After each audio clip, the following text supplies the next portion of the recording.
Hello, hello, hello, and welcome to the 3 steps for interviewing hairstylists.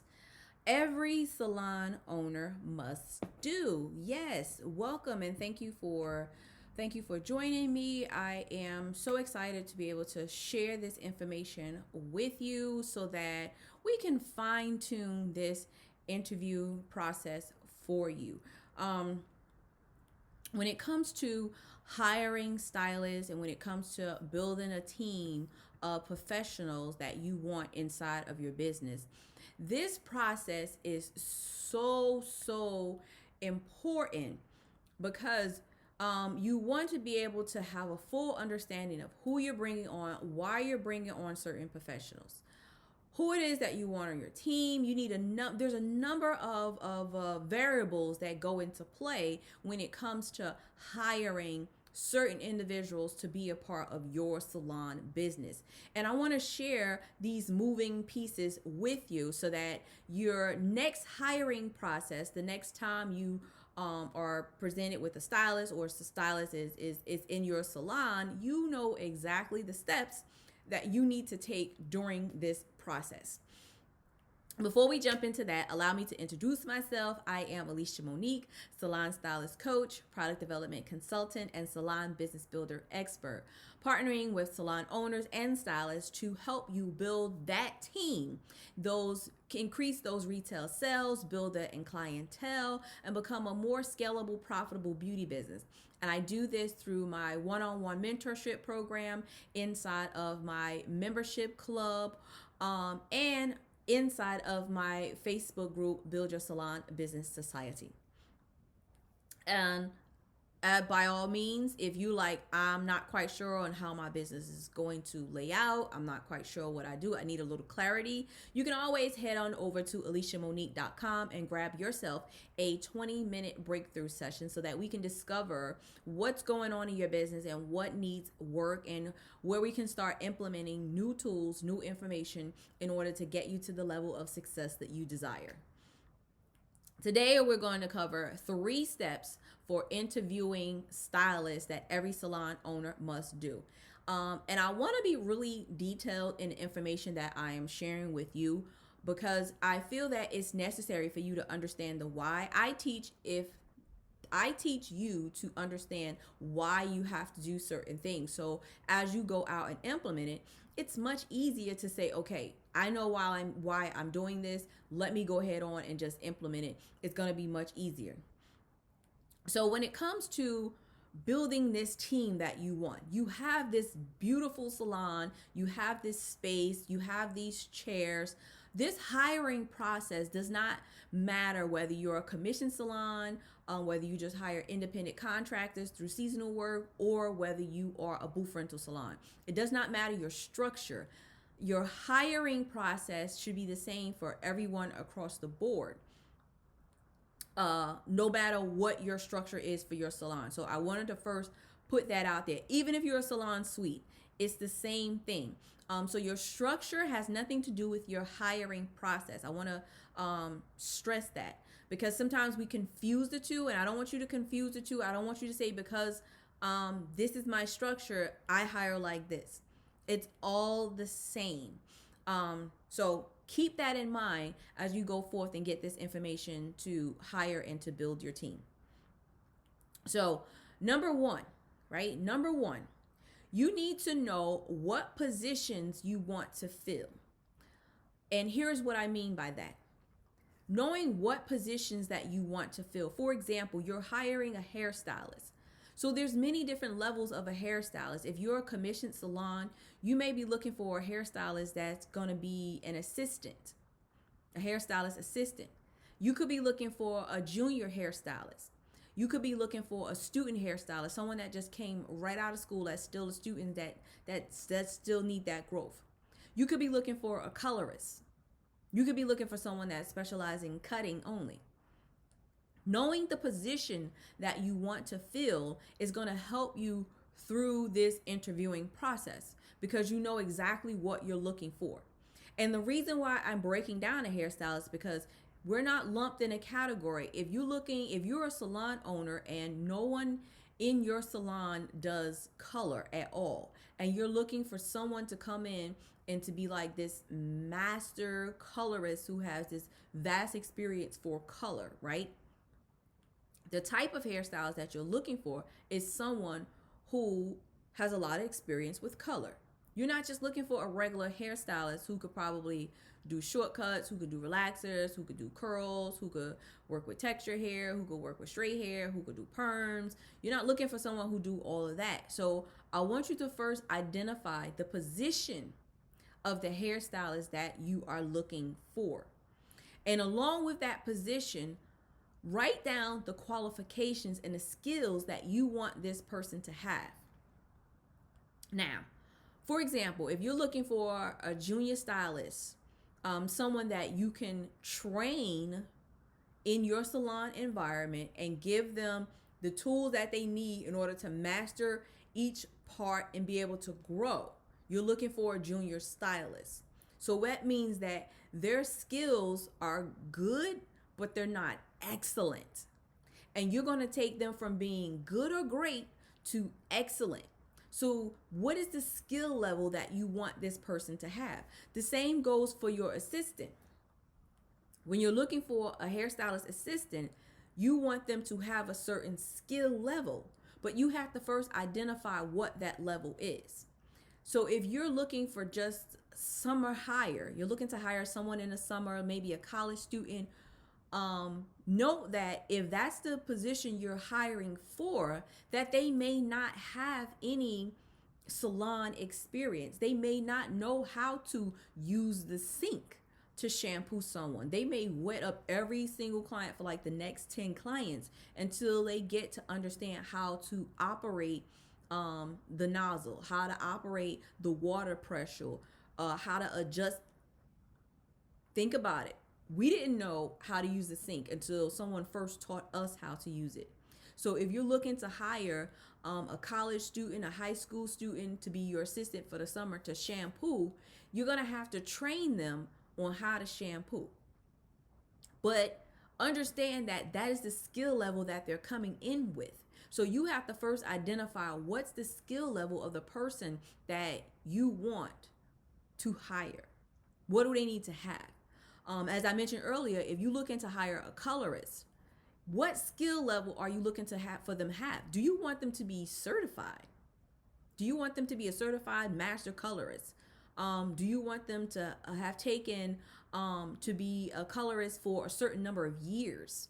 Like, do they need to have maybe 3 to 5 years or 5 to 10 years worth of coloring experience? So that determines their skill level also. The more years you have as a colorist, the higher your skill level is, especially if they've been to a number of classes. Do you require them to have a certain certification? So you need to know what is the qualifications and the skill level of the person that you wish to hire. And the third part of that, in knowing what position you want to fill, is to know what is the type of personality or character that you're looking for. For example, if you are we are a trendy salon, we are up on trends, we need somebody who's a go-getter, somebody who's going to stand out in the crowd, somebody who's willing to just put themselves out there on a limb, somebody like, if that's the type of person that you're looking for, you have to identify that in the beginning, so that as you go through this process, I just had an interview with someone who is an introvert. She's very quiet, very reserved. That's not what you're looking for. And at the same time, maybe you are looking for that type of person. Maybe you're looking for somebody who's going to fit in a more of a quieter, kind of classier, more of a low-key ambiance type person. Who is an introvert, who would talk to the clients and know how to give great customer experience and to create this whole lavish thing on like a quiet note. But you have to identify that first. So in knowing what the personality and the character is, as you go through the interview process, you know exactly who you're looking for. before they even sit down. Like during this process, you having your mind on who you want already. So as this process go along, someone walk in the door. Let's say someone walks in the door and they're like, I wanted to know, are you guys looking for someone to be a part of the team? Based on the choice of words that they say, based on their appearance, based on how they carry themselves, you can get a feel on if this person is going to be a great fit for your salon. If you have someone that walk in and they're like, oh, I'm just wanting to know if you guys are looking for a shampoo person. And they're really soft spoken and they're like really low key, and your salon is like, listen, you gotta get it. You will instantly know that that person wouldn't mix well in your environment. So number one is you need to know what position you want to fill. You need to know the qualifications, the characteristics, and the personalities that you're looking for that person to fill that spot. That is number one of the 3 steps of hiring, 3 steps for interviewing hairstylists that every salon owner must know. That was number one. So number two is there must be an application process that's separate from the interview process. I'm going to say that again. There has to be an application that's separate from the interview process. They're not together. They're not the same day. They don't coincide. We're not doing this at the same time. Nothing. 2 separate days, 2 separate occasions. Everything is split. And the reason why you need an application, right, is because first of all, you got to check and make sure this person is actually licensed. You gotta run a license check on this person. You can easily go to your local registrar where you register to renew your license. Go to that website, whatever state you're in. Go to that state.gov. Look up, search, find the search button, put in the person's name, put in the person's license number, because on your application you're asking for the license number. You can put in their name, you can put in their license number, you can put in their address, and you can see whether their license is valid and active. That's what you're looking for. This is the purpose of this application first, so that you can do your research. Make sure this person is licensed. If this person does not want to fill out an application because they know they may not be licensed, or they could come to this question that says, what is your license number? Now, many of us, well, all of us, usually carry a pocket-sized license that have the number on it. And the reason why we carry this pocket-sized license is because when we go into the beauty supplies, we want our discount. So if you ever run into someone that says, speaking of which, is mine. Nope, I recently had my pocket size sitting right here, and I believe I put it back because I was doing some online research and I needed my license number, and I pulled out my pocket size. So we all have that. So there's no way around saying, oh, I don't have my license number with me. Okay, you can still do your research by putting in that person's name and putting in that person's address. You can simply ask, is this the same address that's registered with your license? And of course it should be. So when you do your search, you can see whether they have a valid license number, an active license, because that's what you're looking for. You're looking for licensed professionals. Licensed professionals, we're not going to sugarcoat that we don't have a license. Look, I work hard for this. And every time I get asked for it, here you go, I'm going to show it. So the application process allows you to do your research, allows you to get your background information done. Check out their references. You can look up their references. If you know the salon down the street or whatever, Google that salon down the street, see whether they actually work there. Give them a call. Say, hey, I just wanted to check and see. Did such and such, did Alicia Monique ever work in your establishment? They probably say, yeah, she worked there. You can also ask, okay, so how was that experience working with her? Whoever answers the phone, it really doesn't matter. You just want some information. Identify yourself and say, hey, I'm calling from down the street. I just want to know, how was your experience working with that person? They can say she was fine, she was wonderful, she was very pleasant. They can say, if they hesitate, that means she must have been a little crazy, a little confused while working there, could have caused a little ruckus, maybe a little dramatic, because if it's the truth and they were wonderful, we don't have a problem with saying, oh, she's great, she's excellent. But if they was a little cuckoo, we may hesitate a little bit on sharing that information. And we got to gather the right words to share so that we don't incriminate ourselves. But the background is for the applications for you to check the references, to check and make sure that they're actually licensed, to go and look through their social media and see what type of skill level they may have ahead of time. See what the quality of their work looks like. Put their name into Yelp. See whether there's any bad reviews out there.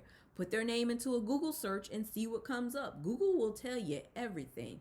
All you have to do is implement that person's name and it's going to bring up all kinds of information. So the application process allows you to look at their background and to do your research ahead of time. Also, the application allows you to check your references. Now, if you don't have an application whatsoever, you like, I don't know where to go, I don't know where to find one, right down below at AliciaMonique.com, you can head right on over and pick up my Salon Forms book. Yes, inside this Salon Forms book, I have a full application for you. The only thing that you have to do is print the application out right here inside the book. The book is available in paperback and it's also available in digital. So you can pick up your own copy of the book and print out everything in a book and utilize it to your advantage. Along with that, at the top of the application process, it also has a space right at the top for you to put in your information. So you can put in your logo. If you get the digital copy, you can actually put in your digital image at the top. And then when you print it out, it will print out with your logo on the paper. Hand it out, let people fill it out, get it back, do your research. That's number 2 of this 3-step for interviewing hairstylists that every salon owner must do. It doesn't matter whether you are a commissioned salon, booth rental salon, independent contractor, or salon suite. You still have to have the interviewing process. And another tip I want to put out there. The reason why you have this application is because it's going to give you sort of like it's like a medical record that you're having for the stylist. Think about it as if you were going to the doctor. How you fill out that first piece of information that where they want to know your name, your health insurance, except if you don't want to know their health insurance. You want to know their health insurance, you want to know their address, you want to know a little bit about their history, you need a little bit about their background. This just gives you an understanding of who that person is so that then you can file it away. You also need this information too for if you have to fill out if you have to give them, say, W-9 forms or W-2 forms at the end of the year, you already have their information on file to be able to use to fill out for tax purposes. So fill out these applications, review them, do your research, file the application away after the interview. Okay, so now you got your application, it's all filled out. Number 3 of interviewing, right? Number 3 of interviewing. Here, this is the big part when it comes to interviewing hairstylists for your salons. And I must mention, this is not just for interviewing hairstylists. So if you're a spa owner and you're looking to interview a nail tech, if you're looking to interview a barber, if you're looking to interview a lash tech, whoever, if you're looking to interview a receptionist, if you're looking to interview a part-time assistant, all of this process applies as well. So the only thing that will be different is if you're looking for a receptionist, they just wouldn't have a license number. The application still applies to everyone. They would just skip that section where it says, what is your license number? Barbers, nail tech, Full specialist, we all still have license numbers. So you still need that license process. So your application will still pertain to a receptionist and everyone else. A reference is a reference. A license number is a license number. It doesn't matter. So I just wanted to put that out there so that way, no matter where you are, if you like, I'm a spa owner, this doesn't apply to me. Yes, it does. If you saying if I own a nail salon, this doesn't apply to me. Yes, it does. It applied to you as well.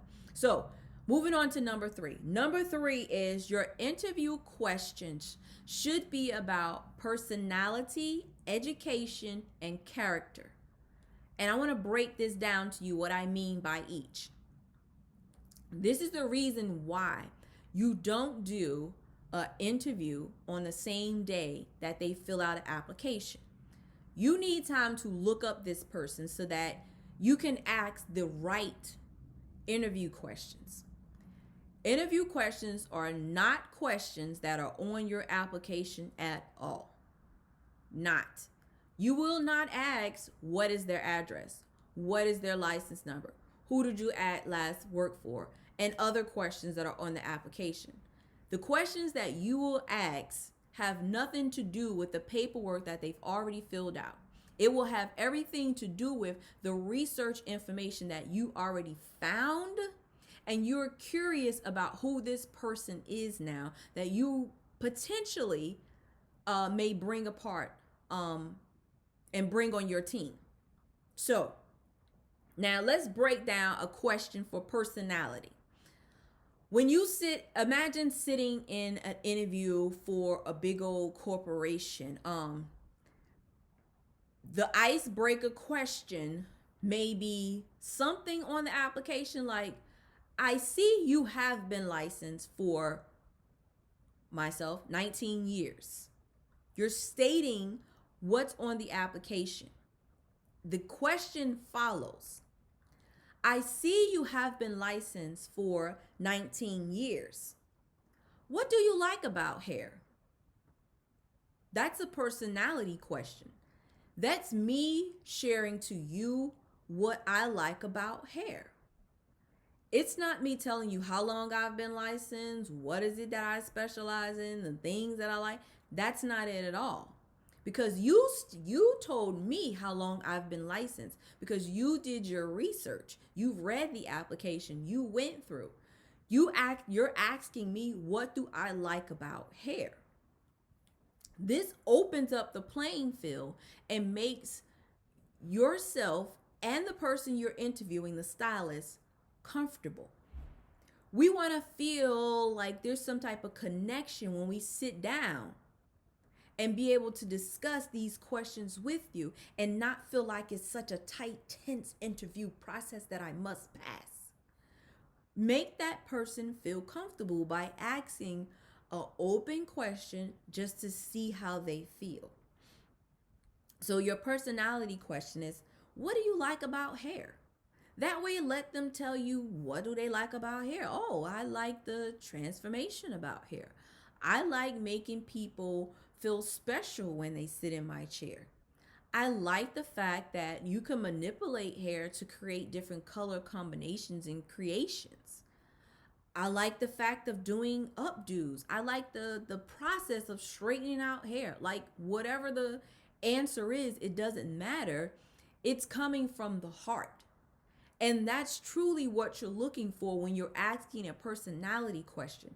You're asking that person to speak genuinely from the heart to give you their opinion.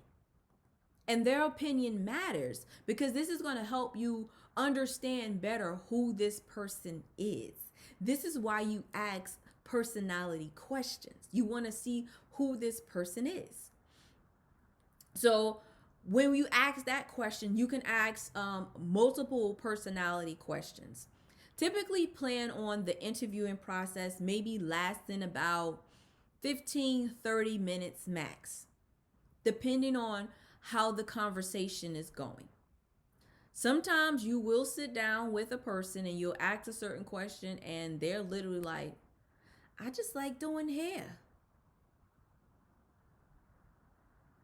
Some people you really can't. Now you got to ask another open ended question to get them to open up. Some people it takes time, and some people are just not going to open up at all. And if that's the case, you immediately know that if they're like this tight, can't really ask a question so you can get a feel of who they are, then that's not someone that you want a part of your team. Meanwhile, on the other hand, you'll have a person who is talking and warms up to you and expresses why they love doing hair so much that you're like, I can feel this person. This is someone who I can possibly want a part of my team. So the second type of question that you will ask is an educational question. And your educational questions are not necessarily when was the last show you went to? When was the last class you took? What type of training? We're not asking those type of educational questions. Also, if you have any questions as I'm going through this whole training process, please ask your questions below. Share your concerns, share your comments. If you like, listen, I can definitely relate. Let me know that you can relate. I get it. I understand. So you want to ask educational questions because you want to see how this person educates themselves, or where are they trying to take their career to? What's the next level for them? These are the type of educational questions that you're going to ask. So for an example, you will ask, how do you keep up with style trends? That's an educational question. The question is, how do you keep up with style trends? Do they go to YouTube and keep up with style trends? Do they follow certain influencers that they look at for style trends? Are they specifically following certain hairstylists that they like for the next trends? Like, how do they engage and find the next trend? So the next trend or the educational question is not necessarily when was the last trade show you attended. When was the last seminar you went to? When was the last class you went to? When was the last time you took a color class? When was the last time you took a cutting class? Do you like to go to cutting classes? You're going to ask a different take a different creative approach to asking educational questions, and asking how do they keep up with style trends is definitely on an educational level, but it gives them an open experience to share how they learn, to what they look forward to how they go out and seek what's coming and what's new. You can also be a trendy salon where you need your stylist to be in the forefront of what's next. You need that stylist to be like, listen, I just saw this. We got to do this in the salon. We got to bring this apart. We got to, instead of coloring like this, we got to color like this. Instead of laying our tracks like this, we got to lay tracks like this. Instead of just offering these type of units, we got to offer units like this because this is what they just saw and this is the rave that's going on. So you want to get full insight on how they keep up with style trends. Now, I do have a list of interview questions inside of my book. You can pick my book up at AliciaMonique.com. That's a Salon Forms book, so that you can get a whole list. I believe it's like 20 or something interview questions. It's about 20 interview questions in there for you to ask when you're going through your interview process. But that's a way to ask educational questions, not specifics. You don't want a date and time on the last time they've been to class. I want to know, how do you keep up with the trends? Educate me in that way. Our next part of the interview question, now this is the big part of it. This is the part where so your personality part that you ask during your interview questions is like a warm up for them to warm up to you, to be comfortable with you, to be able to share some experience. You can also ask in a personality question, what type of music do you like? What type of artists do you listen to? It's unexpected, and you'll get a feel on what type of genre of music that they like. They're like, oh, what type of music I listen to? Okay, I like this person, and I recently listened to this person. So personalities are like warm-up question. Education gonna give you the next level on how they educate themselves. Character questions really is gonna set you up as the salon owner to see how they would act if you are not present. Now, what do I mean by character questions? So, character questions are going to give you an understanding about the person's morals, their moral values. It's going to give you an understanding of how they see life and the principles on how they would actually handle affairs and handle business if you was not present.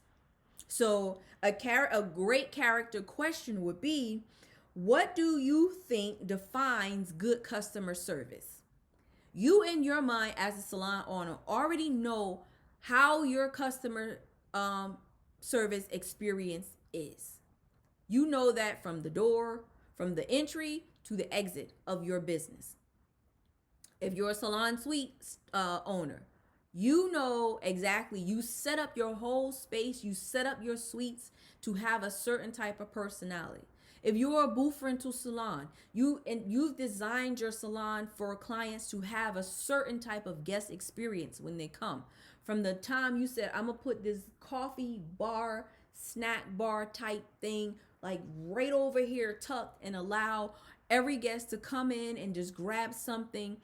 You designed that from the time you said, I'm going to put the vending machine here in this space against the wall and offer a variety of snacks for people to be able to purchase. You know what your customer experience is like.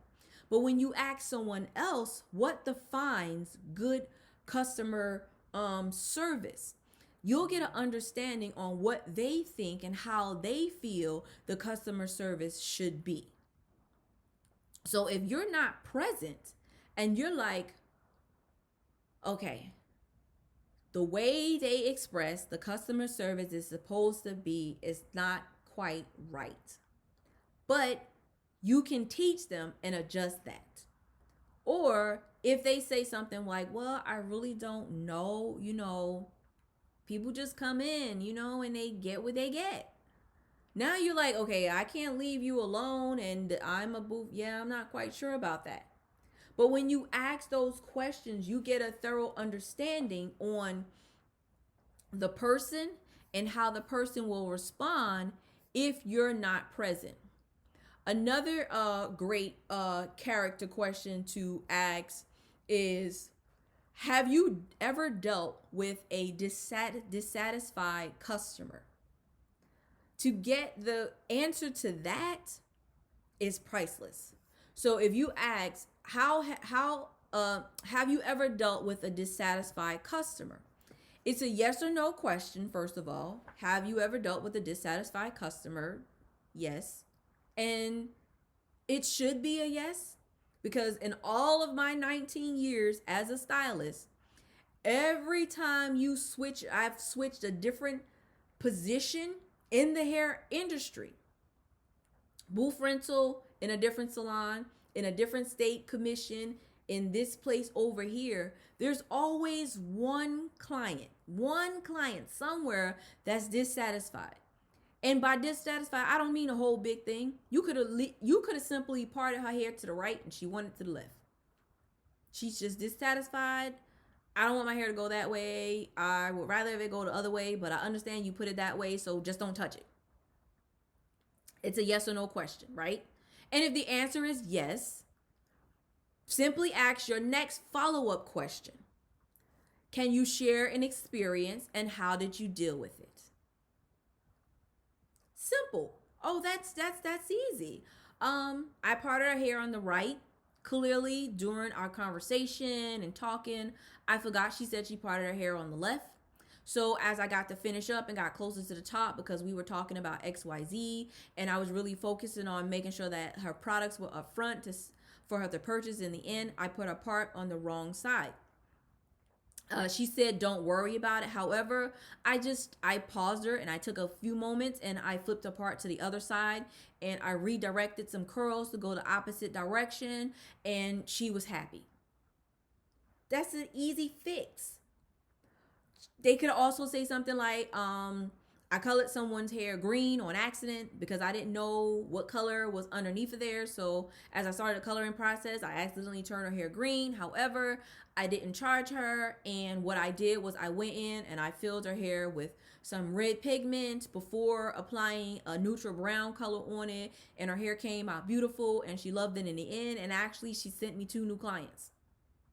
So, but this defines the character of the person because this lets you know how did they fix the problem? How will they fix the problem when you're not present? How will they deal with certain situations when you're not there? So, understanding how they solve the problem, whether they had one or not, is big, but how they solve the problem is even bigger because now you can really see how they're going to problem solve without you being around. You can really get an insight on how this person handles business and how you will be able to see how your business is handled when your presence is not there. So those are character questions for you to ask. And once again, I said character questions are related to the moral values. You can head on over to AliciaMonique.com as always and pick up your copy of the Salon Forms book. This book has all the tools in it that you need to run your salon business successfully. It has the applications in here. There's also contracts as well. So if you need employment contracts for commission stylists, employment contracts for your assistants, for your receptionist, the contracts are in this book also. There's also contracts in here if you are a booth rental salon as well. But more importantly for today, your application is in here and your interview questions. Because you need these questions in order to hold a thorough interview process. So we talked about 3 steps for interviewing hairstylists that every salon owner must do. However, what happens after the interview? Well, the interview is over. We're done asking our questions. You would simply tell the stylist that you will be in touch. We don't fill out an application, interview, and hire all on the same day. These are 3 separate days, 3 separate occasions, 3 separate themes, 3 separate whatever you want to call it. 3 things. So your first day was the application process. Your second time was your interview process. And now once they go away, it's up to you to decide based on this interview, do you want this person to be a part of your team or not? It's completely up to you. But now you're armed with more information to make a sound decision. You can say, okay, they said this. I'm not quite sure about that. That one's a little leery. They completely went off the wall with this. And I don't know if I can have this person in my salon at all. But now you can make a great decision without just trying to hire the first person that walk in off the street. That is not how you're going to hire as a salon owner. That's not how you're going to build longevity in your business. That's not how you're going to keep a team and build a team if you continuously hire people who just come in off the street. It has to be a process. And yes, it requires some time. I'm sorry, it does. Like I mentioned earlier, application needs to be filled out. You don't need to be present for someone to fill out an application. You can simply hand them that when they walk into the salon on a clipboard and a pen. You can have those ready. Once they're done filling it out, they can simply leave it at the desk and you let them know that someone will give you a call. You call them for the interview. You block out about 30 minutes for this interview process. You have a thorough interview and you will let them know that you will reach out and you will be in touch with the decision. On the next time you reach out, you will let them know what you've decided and you move on for the process from there. As I mentioned, your next process from there, I share all of that with my clients and also inside of the Salon Business Blueprint Club, where there's a course on structuring your salon, branding your salon, and I am your coach there to answer any questions that you have step by step to really hone in on how you're going to interview and how you're going to lay out this process for your salon. Specifically, what do we want to do? How do we want to build that? I would love to jump on a call with you. You can head on over to AliciaMonique.com and schedule your 20-minute call as well after you pick up your Salon Forms book, because you're definitely going to need those applications. If you're looking to build a team, you have to have those interview questions. Also, remember, those are separate days, 30-minute block out times. You can actually schedule out one day to hold all your interviews on that day. Schedule them an hour apart. Give yourself 30 minutes for that interview. Give you a little overlap just in case you run over. Give your time to process that information and move on to the next interview. That way you can make a great decision on who you want to be a part of your team. It has been wonderful coming in here, sharing this information with you. I get so excited when I come in here and teach and share my knowledge with you to help you build a salon business. Now, once again, this has been the 3 steps for interviewing hairstylists that every salon owner must do. I can't express this enough. You have to have this process inside of your business. It's not just a one-step thing at all. Be sure to head on over to AliciaMonique.com for all your salon resources. And until we teach a class again, I have been your salon whisperer, your expert salon builder, and I will talk to you soon.